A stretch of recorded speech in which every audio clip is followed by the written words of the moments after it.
saying? So, but the point I'm trying to make here is, had he fared better, you never know what happens when you got these particular spiritual people around you. Now let me give you an example on what's going on. A lot of people have gotten poisoned before and don't necessarily result into an aneurysm. It is interesting here, I'm just putting this out here to let you know, it is ironic that the gods that he cursed, the entities that he made mockery of, one of their main ways of dealing with humans is aneurysms. I just want to let you know that. There's a million ways you can die from being poisoned. He just so happened to get an aneurysm based on being poisoned. And that's one of Obatala, who deals with the head. That's one of his specialties. See, now, you said, well, why would they get mad at you making mockery? And it's simple. It's a social thing and it's a psychological thing. But it's like this. Some of these entities know that we have just been stuck in fundamentalism for years. They know that we have been slaves, you see, to somebody else's concept of what religion is, which is one of our biggest curses. And then you have somebody who will come and pour libations and start giving a list of entities, you see what I'm saying, that our people haven't had privy to in 600 years, 700 years, 1,000 years.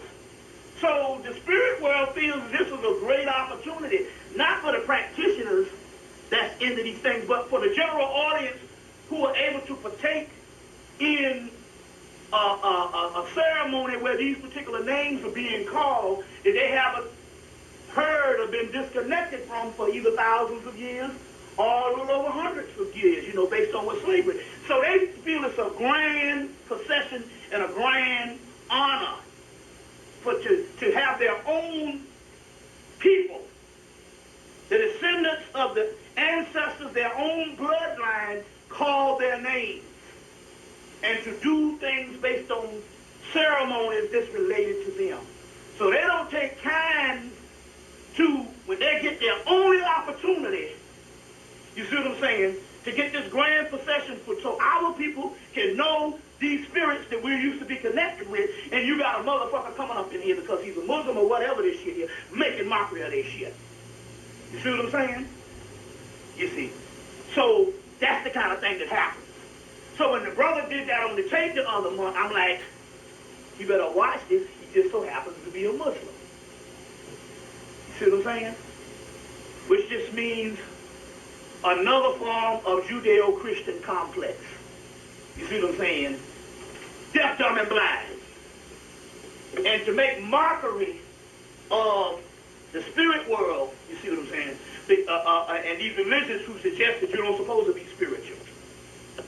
You're supposed to be a slave and always bow down in fear when it comes to the unseen world. And that's the reason why, you know, we are now the reverse. We are now the 19th century or the 1800s white man who only believed in what he could see. And now, with years of religion, we now, you see what I'm saying? We don't really believe in things that's spiritual. And the white folks, on the other hand, the scenes has changed. You see, they into all our shit. So the brother was back here the other day saying, you know, I'm pretty much I got this, what I can see and what I can feel and this hard ever. I'm like, well, you're going to be in trouble forever. You see what I'm saying? Because that's the lowest level that you can be on the planet, is to be a person totally disconnected from the spirit world, like the white boy used to be. And over the years, with all of the stuff that he has usurped from around the planet, studying all our indigenous stuff, they don't have a problem with it. And here it is, we are black people, the origins of it, and we are scared of everything, and we got a problem with anything, you see, that's spiritual, because we are religious. You see what I'm saying? Which has nothing to do with spirit whatsoever. So I say that and all this type of thing here is, when the brother was doing this, another Muslim, when he was making mockery and stuff, I'm like, well, you know, that you fend for yourself, because you're not cursing me. You know what I'm saying? I'm just dealing with the instructions on how it was done based on how I was taught through people who went through certain initiations. You understand what I'm saying? And it has worked for me over the years. So I just wanted to put that out there on how these things, how serious the spirit world is, and pretty much whereas most religious people know that you don't really desecrate or make mockery of other people's worship.